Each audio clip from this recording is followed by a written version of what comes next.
ஓம் கணபதியே நமக. அனைவருக்கும் அன்பு வணக்கம். இதுவரை நீங்கள் என் சேனலை சப்ஸ்கிரைப் செய்யவில்லையே என்றால் உடனே சப்ஸ்கிரைப் செய்து கொள்ளுங்கள். அப்பொழுதுதான் நான் போடும் முக்கிய தகவல்கள் உடனுக்குடன் உங்களுக்கு கிடைக்கும்.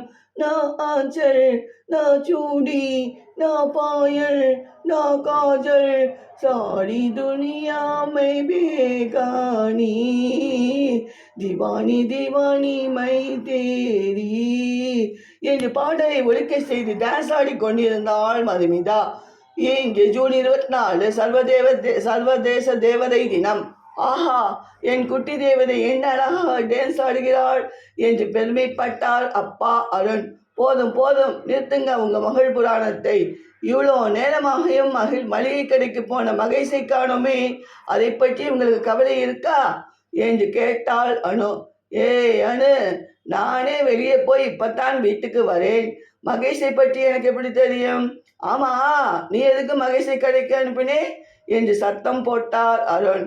அனுவின் செல்போன் ஒலித்தது. ஆன்ட்டி, நான் மகேஷின் ஃப்ரெண்ட் மணி பேசுகிறேன். நானும் மகேஷுடன் சேர்ந்துதான் கடைக்கு போனேன் ஆன்ட்டி. அப்போ எதிரில் வந்த கார் மோதி மகேஷுக்கு காலில் பலத்த அடிபட்டு விட்டது ஆன்ட்டி. தற்செயலாக பைக்கில் வந்த அங்கிள் தான் மகேஷை ஹாஸ்பிட்டலில் சேர்த்து விட்டார். நீங்கள் உடனே ஹாஸ்பிட்டல் வாங்க ஆன்ட்டி என்று சொன்னான் மணி. தோ நாங்கள் உடனே வரோம் மணி என்று சென்றனர்.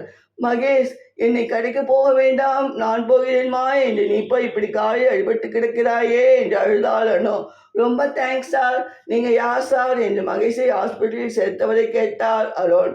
இன்று ஜூன் 24 உலக இளம் மருத்துவர்கள் தினம். நான் ஒரு டாக்டர். இது என் ஹாஸ்பிட்டல் தான் சார் என்று சொன்னார் டாக்டர் பரத். Thanks doctor. மகேஷை எப்படி டிஸ்சார்ஜ் செய்யலாம் என்று கேட்டாள் அனு. இன்று மாலை டிஸ்சார்ஜ் செய்கிறேன். ஆனால் 2 நாட்கள் கால் அசைக்காமல் இருக்கணும்.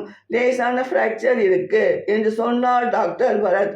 ஓகே டாக்டர், பில் பணம் எவ்வளோ வரும் சார் என்று கேட்டார் அருண். அதெல்லாம் ஒன்றும் தேவையில்லை அருண் சார். எதிர்பாராமல் செய்யும் உதவிக்கெல்லாம் பணம் வேண்டாம் சார் என்று சொன்னார் doctor Bharath. You are great doctor என்று சொன்னான் மகேஷ். நன்றி, வணக்கம்.